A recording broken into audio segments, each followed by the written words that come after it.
जय जगन्नाथ सांग माने आज हूँ पखाल दिवस तो पखाल दिवस उपलक्षे अनेक अनेक शुभेच्छा और शुभकामना। आज तो मुझे सकाल सकाल स्कूल पलैली कि मोर भारी इच्छा थिला जे पखाल दिवस केमी पालन करी। तो आज तो गरम भात जहाँ भी मन भितर किंतु सेटा भावनाटा को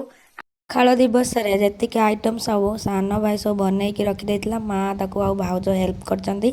सांग माने देखंतु पखाल सब कौन कौन आइटम है आचार ये हूँ कलरा आलू भजा ये हूँ एटा कौन बो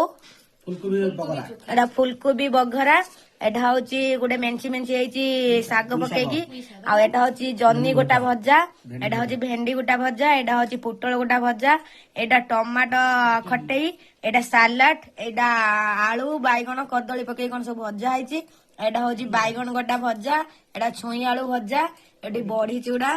आटा हूँ फुलकोबी भजा एटा हूँ देखो टमाटो आउ भेंडी चकुड़ा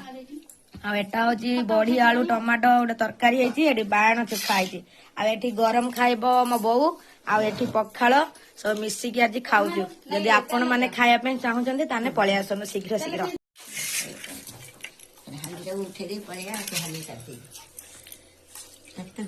ठंडा